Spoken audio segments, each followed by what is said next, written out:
मैं एक होटल का मालिक था। एक लड़की रोज मेरे होटल के बाहर आकर बैठ जाती थी और ग्राहकों की प्लेटों में बचा हुआ खाना ले जाती थी। एक दिन खाना बचा ही नहीं, तो वह उदास सी वहां से चली गई।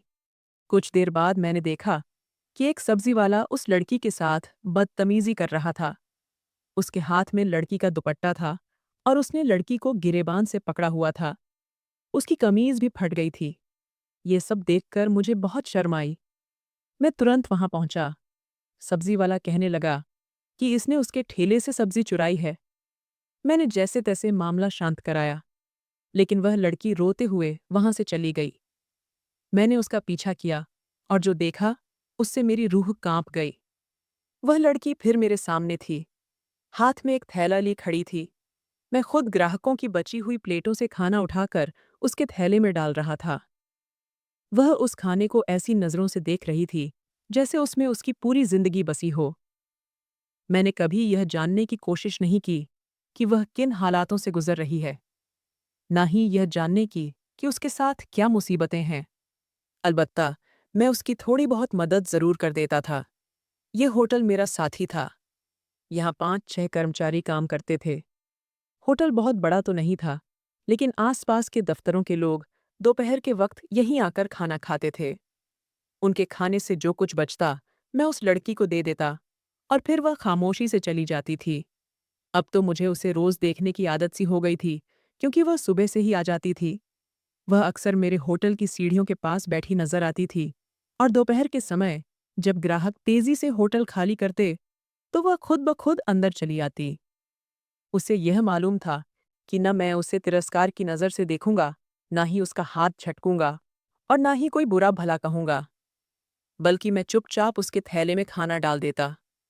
शायद इसी भरोसे की वजह से वह बिना किसी झिझक के मेरे सामने आ खड़ी होती थी। आज भी मैंने लगभग सारा बचा हुआ खाना उसके थैले में डाल दिया था।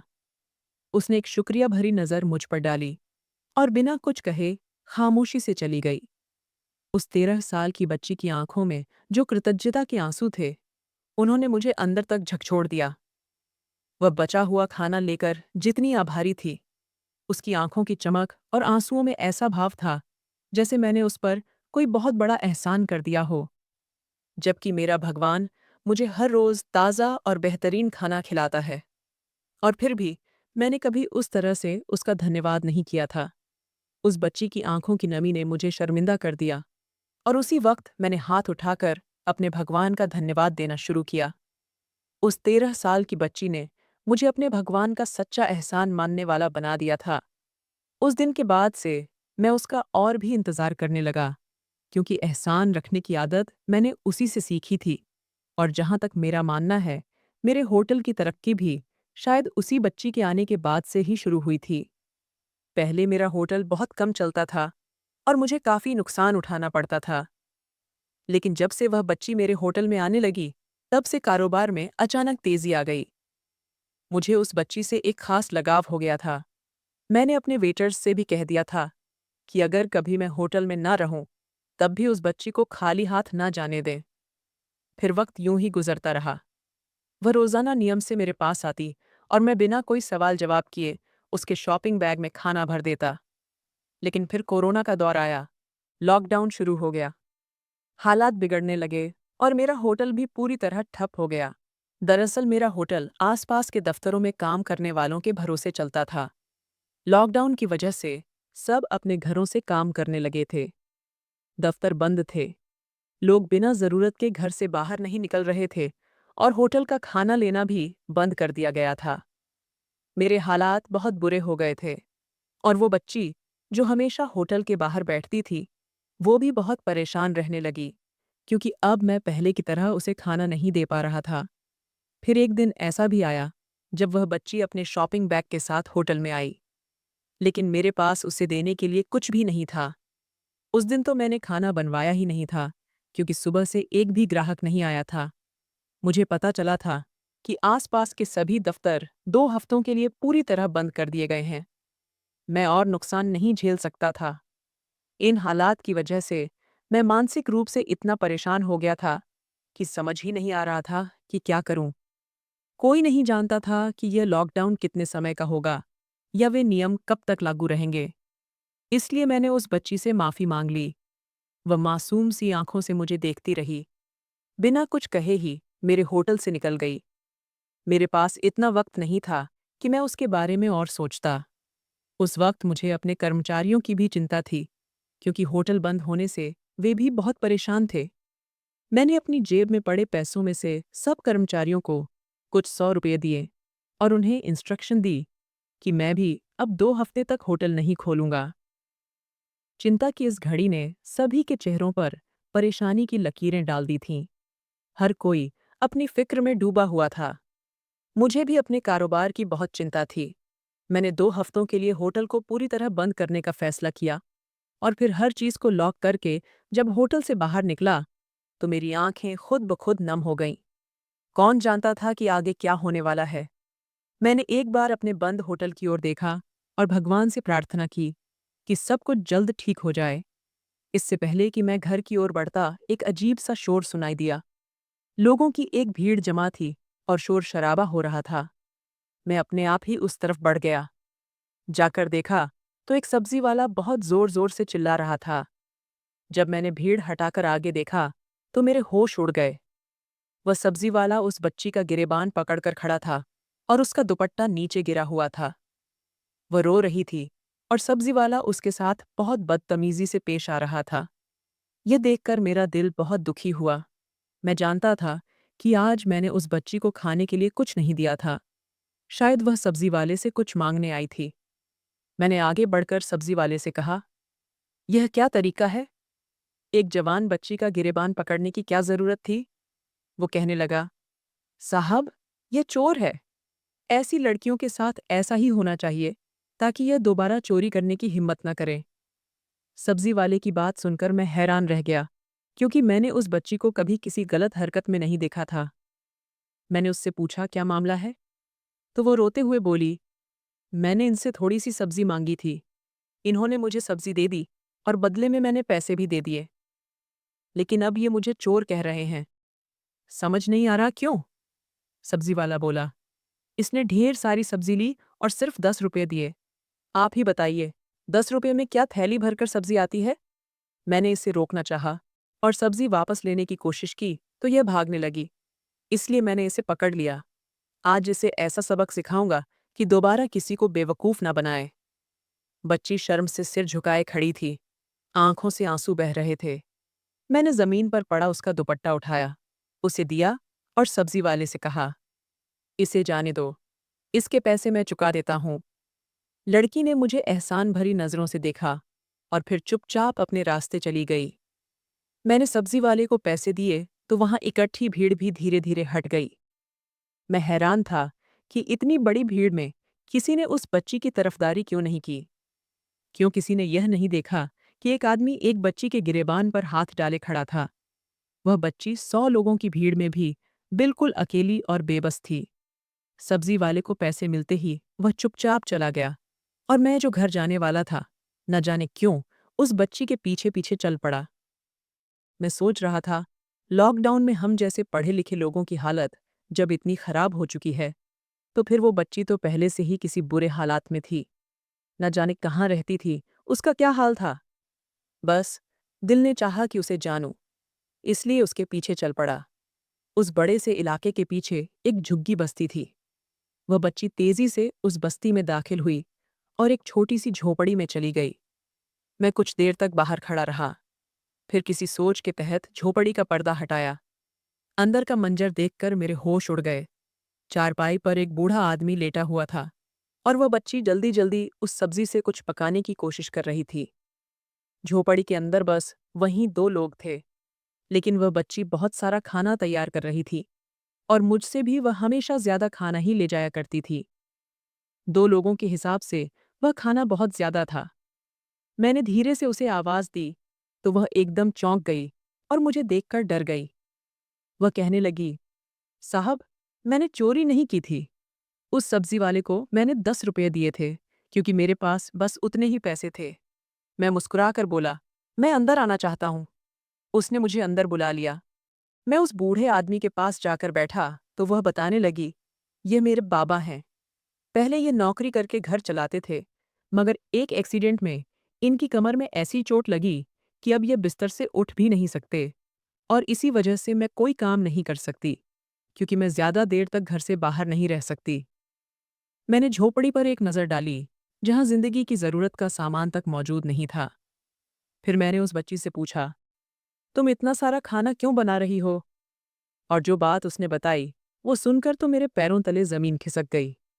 मैं हैरत से उस 13 साल की बच्ची को देखता रहा, जो उम्र में तो मुझसे बहुत छोटी थी, मगर सोच और हिम्मत में शायद मुझसे कहीं बड़ी थी, क्योंकि जो बात उसने बताई, उसे सोचना भी किसी आम इंसान के लिए मुमकिन नहीं था।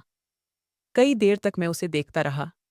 फिर मैंने उससे वादा किया कि मैं उसकी पूरी मदद करूंगा और उसके नेक काम में उसका साथ दूंगा। ये सुनकर वह बच्ची बहुत खुश हो गई। कुछ देर उसके बाबा के पास बैठने के बाद मैंने कुछ पैसे उसके हाथ में रखे और फिर वहां से वापस लौट आया। मैं भूल गया था कि मेरे अपने हालात क्या हैं, कैसी मुश्किलों में मैं गिरा हूं। बस एक ही बात याद रह गई थी, वह बच्ची और उसका हौसला। अगर एक झोपड़ी में रहने वाली साधारण सी बच्ची इतना बड़ा दिल और हिम्मत रख सकती है, तो फिर मैं क्यों नहीं? यह सोच मुझे एक नए रास्ते पर ले आई थी। मैंने उसी वक्त अपने वेटरों को दोबारा फ़ोन किया और स्टाफ को होटल दोबारा खोलने का आदेश दे दिया। अगली ही सुबह मैंने होटल खोल लिया। मेरा सारा स्टाफ तेज़ी से काम में लग गया। सभी हैरान थे कि मैंने होटल क्यों खोला है, क्योंकि ग्राहक तो आने वाले नहीं थे। लेकिन जैसे ही खाना तैयार हो गया, मैंने बहुत कम दामों पर खाना देने का बोर्ड बाहर लगवा दिया और वेटरों के जरिए आसपास की गरीब बस्तियों में भी ऐलान करवा दिया कि जो कोई बेहद कम कीमत पर खाना खरीदना चाहता है, वह हमारे होटल से ले सकता है। धीरे धीरे लोग आने लगे। हमने सोशल डिस्टेंसिंग का पूरा ध्यान रखा और लोगों को बहुत ही कम दामों पर खाना देना शुरू कर दिया। हर एक प्लेट पर मुझे सिर्फ 5 रुपए का मुनाफा हो रहा था। लेकिन उस समय मेरा मकसद मुनाफा कमाना नहीं, बल्कि लोगों की मदद करना था। हाथ पर हाथ रखकर घर बैठने से कुछ हासिल होने वाला नहीं था। ये वह समय था जब सबको आगे बढ़कर एक दूसरे की मदद करनी थी। ये सोच मुझे उस 13 साल की बच्ची से मिली थी, जिसकी झोपड़ी में जाकर मैंने कुछ देखा और सुना, जिसने मेरी सोच को पूरी तरह बदल दिया। देखते ही देखते बहुत सारे लोग आ गए और सभी ने खाना खरीदा। जब महीने का हिसाब लगाया गया, तो मुझे हमेशा से कहीं ज्यादा मुनाफा हुआ, क्योंकि पहले तो सिर्फ ऑफिस के बड़े लोग ही महंगा खाना खाने आते थे, लेकिन अब इतनी कम कीमत पर आसपास के गरीब लोग टूट पड़े थे और सभी अच्छे खाने का आनंद ले रहे थे। इस मुश्किल समय में उनके लिए यह खाना किसी वरदान से कम नहीं था। मैंने तुरंत अपने वेटरों को उनके हिस्से की मजदूरी दे दी और उन्हें यह इजाज़त भी दी कि वे इस ताज़े खाने में से जितना चाहें अपने घर ले जाएं और आसपास के गरीब लोगों में बांट दें। ये सुनते ही उनके चेहरे खिल उठे। सभी ने ज़रूरत के मुताबिक खाना लिया और चले गए। अगले दिन जब मैं होटल पहुंचा तो हैरान रह गया। मुझसे पहले ही सारा स्टाफ वहां मौजूद था। उनमें एक अलग ही जोश था। वे सभी पहली बार मुझे इतनी लगन और दिल से काम करते नजर आए। फिर देखते ही देखते पहले से भी ज्यादा मात्रा में खाना तैयार किया गया और खाने वालों की संख्या भी बढ़ गई। जिन जिन लोगों को पता चला कि बहुत ही मामूली कीमत पर अच्छा खाना मिल रहा है और जो लोग इसकी कीमत नहीं चुका सकते, उनके लिए मुफ्त में भी खाने का इंतजाम है, तो हर कोई वहां चला आया। मैंने इतनी कम कीमत रखी थी कि बिना कीमत दिए कोई भी खाना ले बगैर नहीं गया। सभी ने अपनी हैसियत के मुताबिक पैसे अदा कर दिए। जब मेरे दोस्त को इस बारे में पता चला, तो वह बहुत हैरान हुआ और मुझे बेवकूफ़ कहने लगा। उसने मुझे फ़ोन किया, पहले पूरी बात पूछी और जब मैंने बताया कि मैं यह सब सिर्फ इसलिए कर रहा हूँ ताकि मुश्किल वक्त में लोगों की मदद हो सके, मैं इसमें कोई ख़ास मुनाफा नहीं कमा रहा, तो वह कहने लगा, लॉकडाउन में तो तुम दूसरों की मदद कर रहे हो, लेकिन लॉकडाउन के बाद खुद कटोरा लेकर खड़े हो जाओगे। जिन लोगों से तुम हमदर्दी कर रहे हो, वो तुम्हें पलट कर भी नहीं पूछेंगे। फिर उसने कहा, अगर इसी तरह अपनी सारी जमा पूंजी लुटा दोगे, तो अपनी बीवी बच्चों के लिए क्या बचेगा? उसकी बातें सुनकर मैंने कहा, मैं ये सब भगवान की खुशी के लिए कर रहा हूँ और इसलिए मुझे धन देने वाला भी वही है। जिन लोगों को इस बारे में पता चला, उन्होंने भी मुझसे हमदर्दी जताई और कहा कि शायद मैं अपने होश खो बैठा हूँ। लोग कहने लगे कि मैं अपने होटल की प्रतिष्ठा खराब कर रहा हूँ और अपनी जमा पूंजी बर्बाद कर रहा हूँ। लेकिन सिर्फ मेरी बीवी थी जो मेरे साथ खड़ी थी। उसका कहना था, अगर आपकी नीयत नेक है तो मंजिल खुद ब खुद आसान हो जाएगी। उसकी हिम्मत से ये काम मेरे लिए आसान हो गया था। वह भी मेरे साथ होटल आने लगी थी। ज्यादातर औरतों को वह खुद अपने हाथों से खाना पैक करके देती थी। जब औरतें झोली भर भर कर हमें प्रार्थनाएं देती तो मेरी बीवी की खुशी का कोई ठिकाना नहीं रहता। अक्सर रात को जब हम थक हार कर बिस्तर पर लेटते तो मेरी बीवी कहती, मैंने जिंदगी में कभी इतना सुकून महसूस नहीं किया जितना मुझे इस काम को करके हो रहा है। मेरे घर में किसी चीज की कमी नहीं थी। मेरी बीवी एक आरामदायक जिंदगी देख चुकी थी, लेकिन यह सेवा करके वह भी बहुत खुश थी। कुछ दिन गुजरे तो मेरे पास खाना बनाने के पैसे भी नहीं बचे थे, क्योंकि जो भी थोड़ा बहुत मुनाफा हुआ था उससे मैंने बिल वगैरह अदा कर दिए थे। अब मेरा बैंक बैलेंस वाकई खत्म हो गया था और मैं सोच रहा था कि आगे खाना कैसे बनेगा, क्योंकि खाने के अलावा बिजली, गैस आदि के बिल भी देने होते थे। मैं इन्हीं सोचों में डूबा था कि अचानक एक शख्स मेरे होटल आया। मुझे लगा वह भी शायद खाना लेने आया है, इसीलिए मैंने उसे खुद साइड में बुला लिया, क्योंकि भीड़ ज्यादा थी और हम सोशल डिस्टेंसिंग का भी ध्यान रख रहे थे।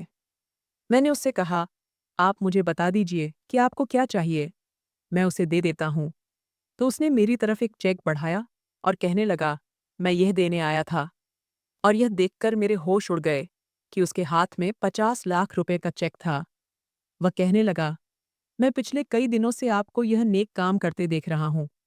यहाँ करीब में ही मेरा दफ्तर है। लॉकडाउन की वजह से हमने वह भी बंद कर दिया है। मैं यहाँ कभी कभी दफ्तर की देखभाल के लिए आता हूँ, तो मुझे पता चला कि आप बहुत लोगों के काम आ रहे हैं। मैं भी इस नेक कार्य में अपना हिस्सा डालना चाहता हूँ। फिर वह मुझसे बिना कुछ पूछे वह चेक देकर चला गया और मैं भगवान की तरफ से आई इस मदद पर बिल्कुल हैरान रह गया। इसके बाद तो यह सिलसिला चलता चला गया। कभी कोई एनजीओ वाला आकर मेरी मदद कर जाता, तो कभी कोई भगवान की तरफ से देवदूत जैसा इंसान आता, और इस तरह यह सिलसिला जारी रहा। 2 महीने तक मैं यूं ही लोगों को खाना खिलाता रहा और फिर लॉकडाउन में कुछ नरमी हुई तो मैंने अपना होटल फिर से खोल लिया, लेकिन अपनी कीमत में बढ़ोतरी नहीं की। जो लोग पहले मेरे पास आते थे वे फिर से आने लगे, लेकिन हैरत की बात यह थी कि अब मेरे और भी ग्राहक बन गए थे। जब लॉकडाउन खत्म हुआ और लोगों के हालात बेहतर हुए, तब तक उन्हें मेरे खाने और स्वाद का मज़ा लग चुका था। वे अब सही कीमत पर भी खाना खरीदने को तैयार थे। अब मेरे होटल पर दिन रात भीड़ रहने लगी थी। लोग बाहर बारी बारी से खड़े होते और मैं बस भगवान का शुक्र अदा करता रहता। मैं उस 13 साल की बच्ची को कभी भी नहीं भूल सकता था जिसने मुझे यह रास्ता दिखाया था। मैं जो भी कमाता उसमें से कुछ बच्ची को भी भेजता था, क्योंकि वह भी अपने इलाके में यही नेक काम कर रही थी। मेरी होटल से जो भी खाना वह लेकर जाती थी वह उसे अपनी जनसंख्या में मौजूद गरीब बच्चों में बांट देती थी। और उस दिन भी जब वह सब्जी लेकर गई थी तो वह बहुत सारा खाना तैयार कर रही थी।